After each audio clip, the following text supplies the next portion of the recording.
एक गांव में एक बालक था, बचपन से ही बहुत खबोर जानते हो, बस खाने पर ही उसका दिमाग रहता। रसोई में कछु चीज़ बने, हमें दो पहले हम खाएं। सबसे ज़्यादा खाता और सबसे पहले खाता और सबसे बाद तक खाता रहता। ऐसा बालक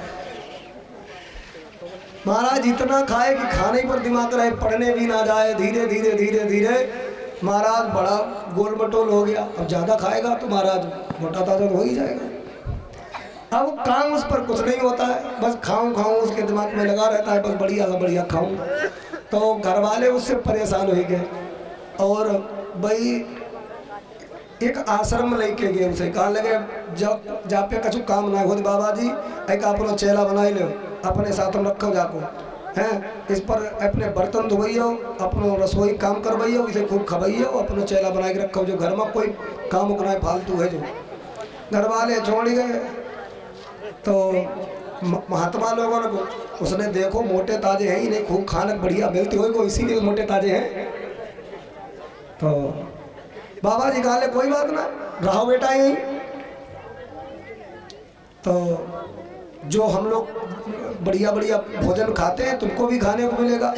तो कहा लोगों ठीक है। अब देखो सुबह भोजन बनता तो वो सुबह खा लेता, उसके बाद में दोबारा जब महात्मा लोग खाने बैठते तब वो खा लेता, और जब महाराज शिष्य मंडली खाने बैठती तब वो खाता। अब वो कहा लो गुरुजी अगर आप हमसे नाराज ना हो तो जितनी पंगति आपके यहाँ लगे हमारी पंगति में खाई ले करो। गुरुजी ने कही अगर तुम्हें इतनी भूख लगती तो भैया हर पंगति में खाई लो। तो महाराज जितने खन पंगति में कोई खान बैठतो तो बहुत साथ में बैठ जातो। महाराज पूरे दिन में कभी 4 बार खाता, 5 बार खाता कभी। लेकिन ऐसे ही महाराज खाते खाते खूब मोटा ताजा हुआ और सोचने लगा यहाँ तो बड़े ठट हैं, हमारे पिता माता छोड़ के बढ़िया रहे। धीरे धीरे समय गुजरता चला गया। अब एक दिन एकादशी आ गई। अब उस दिन महात्माओं के आश्रम में तो महाराज कोई भोजन बना नहीं। तो वो मन में जा सोचा यार सब सवेरे माला है लेके बैठ गए, नहाए धोए के बस जपन लगे, कोई भोजन से मतलब है ना।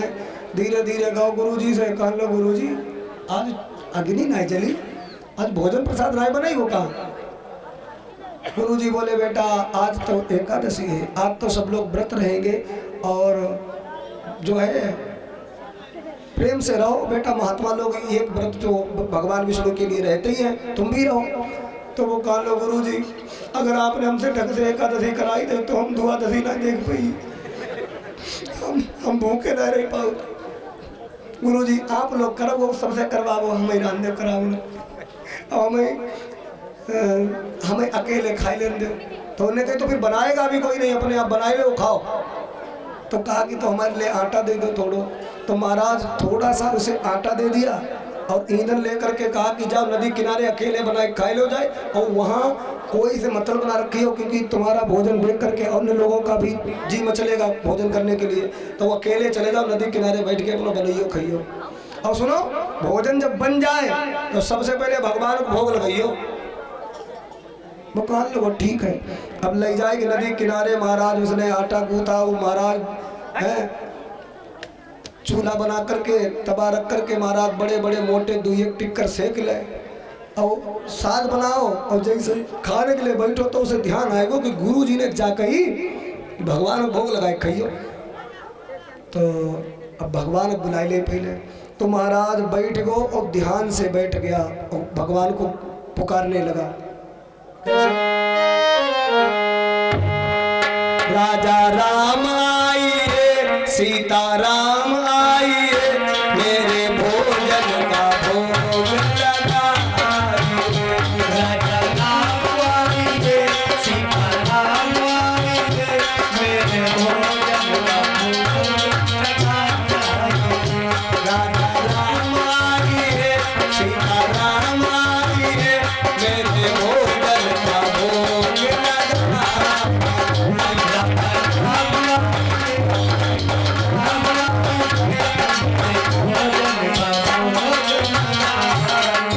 कहता रहा लेकिन कोई ना आओ।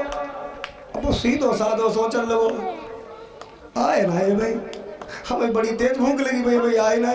तो रो लोगों का लोगो प्रभु क्यों लाए आए रहे, ये इतनी तेज भूख लगी हो आप आए रहे हो, जल्दी से आके थोड़ा पाई लो फिर हम खाए। अब इतनो सीधो उसे जा लगे कि भगवान अहीं और खई के बाद हम खई, तो इतनो सीधो भगत। अब बाद में बोलो अच्छा इसलिए ना आए रहे तुम, जा सोचो तो मंदिर में ठाट से खवाओ जाते, तब आज मंदिर धो के रही हो ना हो ना एकादशी है, आज भूखे लंगे तुम्हारे वही काम जी। अरे आज मनी अरगान आरती आदि मनी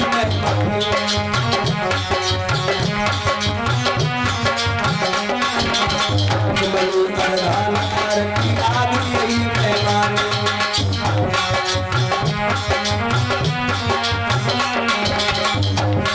अरे भूखी रोटी पाओ प्रेम से, भूखी रोटी पाओ प्रेम से, पियो नदी का पानी, राजा राम आई है, सीता राम आई है, मेरे भोजन का भोजन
यदि तज दोगे भोजन रूखे सूखे, और एकादशी आज मंदिर में बैठे रहोगे भूखे, इसलिए आज पाइले हो आए घर के पाइले, गुरु जी के चक्कर में न रहो भाई, तो आज पूरे दिन रही भूखे।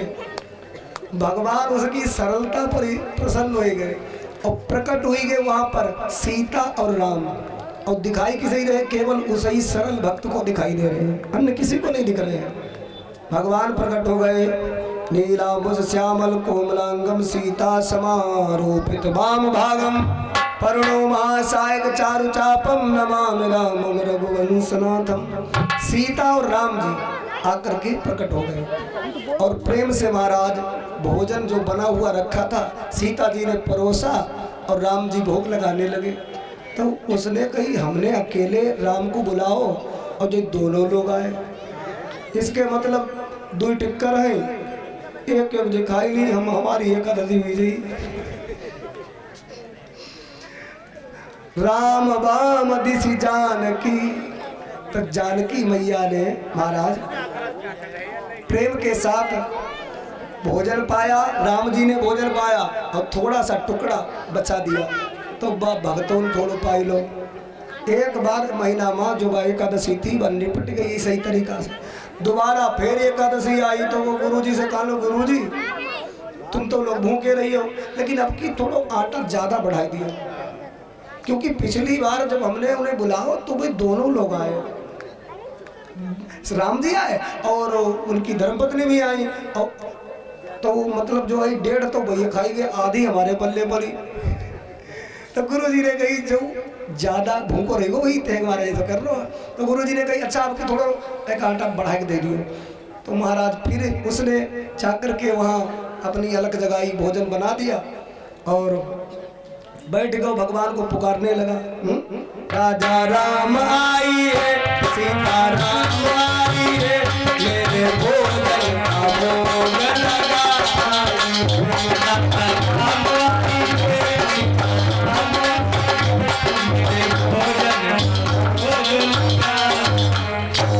भगवान मानो को इंतजार कर रहे हो, भगवान अब की प्रकट हुए, कौन कौन आओ साथ में। भगवान राम आए, सीता जी आई और साथ में लक्ष्मण भैया भी आए। उसने देखो अब ले अब की एक और बढ़ाई लाए, 2 लोग आओ तो आए, तीसरे साथ में लेके आए। ऐसे जी बढ़ाओ तो नहीं तो फिर हमारी तो एकादशी होती रही थी। राम बाम दिस जानकी दखिन है खड़े लखन मुस्कान। अच्छा तो उसने महाराज भोजन दे दिया, लो पाओ प्रभु। तो सीता जी ने महाराज परोस दिया, लक्ष्मण ने भी पाया, राम ने भी पाया और अपने आप सीता जी ने पाया, भगत को भी थोड़ा सा टुकड़ा दिया, लो पा लो। तो महाराज प्रेम के साथ सबने पाया और वो इस प्रकार महाराज एकादशी का व्रत पूर्ण हो गया।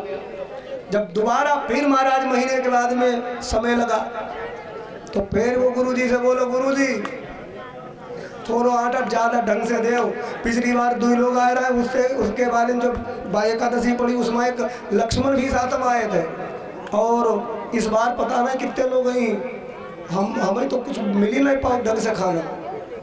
गुरुजी ने कहा ये जो है बिल्कुल भूखा रह जाता होगा इसीलिए ऐसा कर रहा, और दे दो थोड़ा बड़ा की से। भैया उसे दे दिया, वो लेके गो। लेकिन गुरुजी बड़े चतुर, गुरुजी कहने लगे आज देखेंगे जाए कि जो झूठी तो नहीं कहते, कोई दरबार प्रकट होते हैं, राम लक्ष्मण आते हैं कि नहीं, ये खाली अपने ऐसे करता है। तो वो जहाँ नदी के किनारे महाराज भोजन बना रहा था तब गुरुजी एक पेड़ के नीचे बैठ के अपनी माला जपत रहे, उसकी तरफ देखते ही रहे।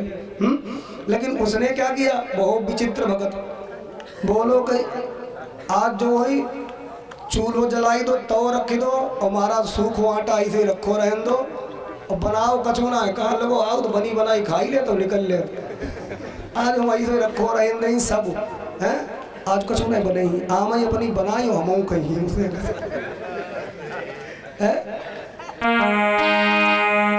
पहले ही बनाओ लोगों, देखो बनाओ कचूना है बनाओ ने लोगों का।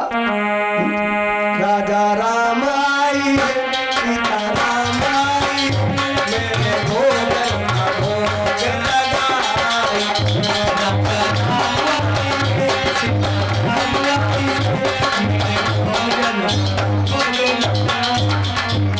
राजा राम आई सीता राम आई मेरे भोजन भोजन लगाई।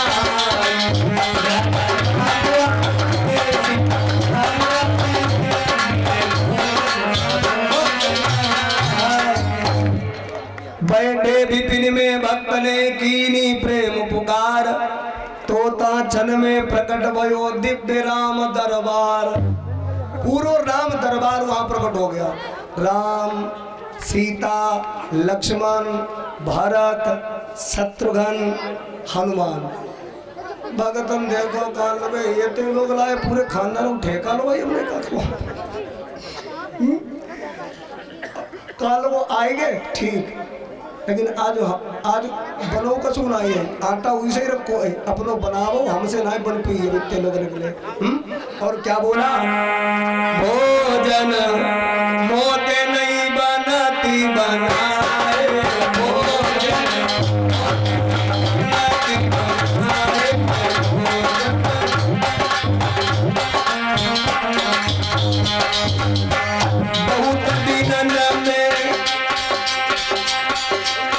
बहुत दिनन में बने बनाए साथ बैठ के खाए भोजन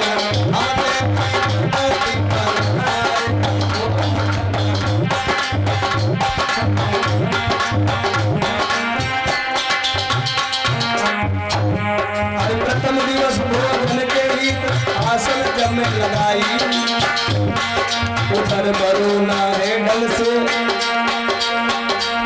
सीता जी सन्मुख आई।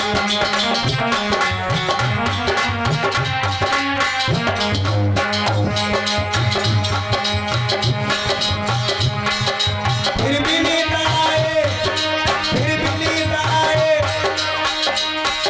भरत शत्रुघ्न भाई भोजन हम देना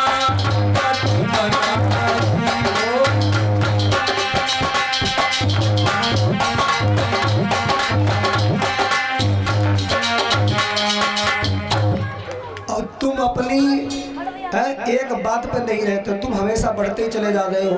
तुम नहीं तजत सुबानी आपनी और हम काहे समझाए, नर नारिन को कौन कहे। एक बानर हूँ संग लाए, एक बानर भी अपने साथ लाए हैं। भोजन मोते नहीं बनती बनाए, यदि खाना है बनाए लो अपना। लक्ष्मण जी खड़े खड़े मुस्काए रहे, सोचने लगे भगवान भी ऐसी जगह ले आए, देखो कोई सत्कार नहीं कर रहा और कहते अपने आप बना पाओ। अच्छा भरत भैया, भक्त को प्रसन्न करने के लिए तुम तो भंडार विश्व भरण पोषण कर जोई, ताकस नाम भरत सोई। भक्त का मान करो और भोजन सिद्ध करो। तो भरत जी आगे बढ़े, लक्ष्मण जी ने लकड़ियां दी और भरत ने महाराज चूल्हे में रख करके लकड़ियों को जलाया और प्रेम से महाराज ऊपर रख दिया तवा, और भरत जी आज बनाने लगे। सीता जी ने आटा बना करके दिया। ये सब देख कौन रहा है? वही भगत एक देख रहा है। श्री भरत जी भंडारे बनाने लगे, भरत जी भंडारे बनाने लगे,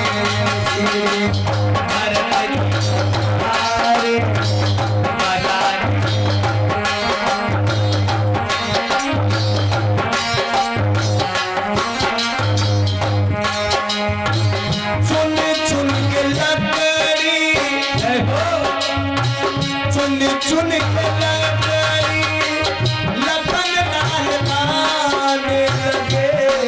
श्री भरत जी भंडारे बनाने लगे।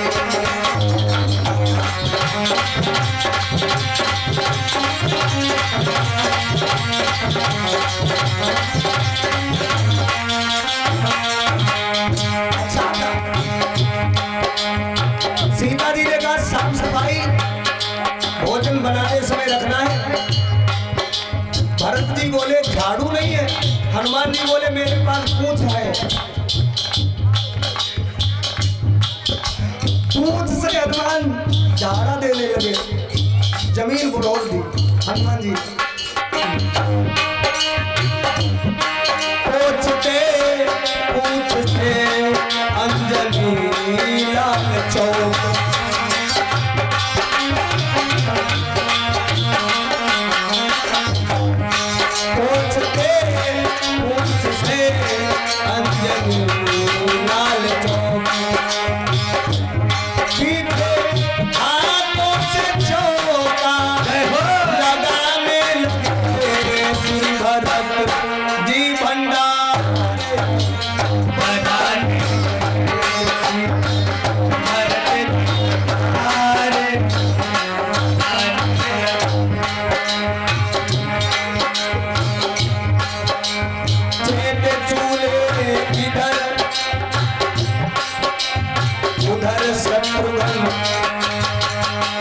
इधर चूल्हे से रोटी तैयार हो रही है, उधर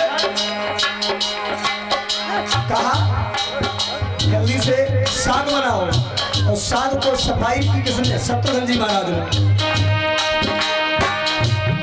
साग भाजिया बनिया कराने लगे, श्री भरत जी भंडारे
सभी ने महाराज भोजन प्रसाद बना दिया, सभी देवी देवताओं ने, और प्रेम के साथ सीता जी ने सभी की थालियां लगाई और प्रेम से सबने पाया। भक्त के पल्ले में महाराज थोड़ा सा प्रसाद मिला। और वो दरबार जो था वहीं था, लेकिन सारा कुछ महाराज उसी को दिखाई दे रहा है। और जैसे ही भगवान विदा लेने लगे तो वो कहने लगा कि आप लोग तो भोजन पा करके देवताओं चले जाते हो, हमारे गुरुजी हमारी बात को साची नहीं मानते। वो कहते हैं कि ये ज़्यादा पेटू है इसलिए ज़्यादा अनाज मांगता है। तो प्रभु इस बात को सत्य करने के लिए मेरे गुरुदेव को भी दर्शन दीजिए। तो कहा गुरुजी कहाँ हैं? कहा गुरुजी वो बैठे बट वृक्ष के नीचे। भगवान राम बोले देखो तुम इतने सरल स्वभाव के हो, तुम्हारे अंदर कोई छल कपट नहीं है, तुम निर्मल मन के हो। और निर्मल मन जन सो मोहि पावा, मोहि कपट छल छिद्रन बाबा। जो लोग ज़्यादा महाराज ज्ञानी बन करके अभिमानी होते हैं कि भगवान हम को मिल ही जाएंगे, उन्हें मैं नहीं मिलता। और जो सरल होते हैं उन्हीं को मैं दर्शन देता हूँ। तुम गुरु से भी ज़्यादा सरल हो, इसलिए मैंने तुमको ही दर्शन दिया, उनको नहीं दर्शन दे सकता। तो गुरुजी को बुलाया। गुरुजी आप कह रहे हो कि दर्शन कराओ और भगवान से मेरी बात हो गई, वो कहते हैं तुम्हारे गुरुजी इतने सरल नहीं हैं तो इसलिए उनको दर्शन नहीं देंगे। तो गुरुजी के आंखों में आंसू आ गए कि मैं ज्ञान के लिए अभिमानी बना बैठा रहा और वास्तव में मैं तेरे जैसा सरल नहीं हूँ। जब गुरुजी रोने लगे तो शिष्य ने कहा मेरे गुरुजी रो रहे हैं, प्रभु दर्शन दीजिए। तो भगवान ने कहा अच्छा मैं दिव्य दृष्टि प्रदान करता हूँ तुम्हारे गुरुदेव को। और गुरुदेव के ऊपर जब कृपा हुई तो राम लक्ष्मण सीता हनुमान सभी का दर्शन किया। गुरुजी बोले धन्य है शिष्य, मैं तो ज्ञान का अभिमानी बना रहा और तू इतना सरल हो गया, भगवान तेरी भक्ति पर प्रसन्न हो गए। और इस प्रकार से महाराज भक्त ने दर्शन अपने गुरुदेव को भी करा दिए। सरल कितना होना है? सारा ल सा से सीता, रा से राम, ला से लक्ष्मण। राम लक्ष्मण सीता की भक्ति हृदय में अगर उतर जाए वही व्यक्ति सरल माना जाता है। बोलिए भक्त और भगवान की जय।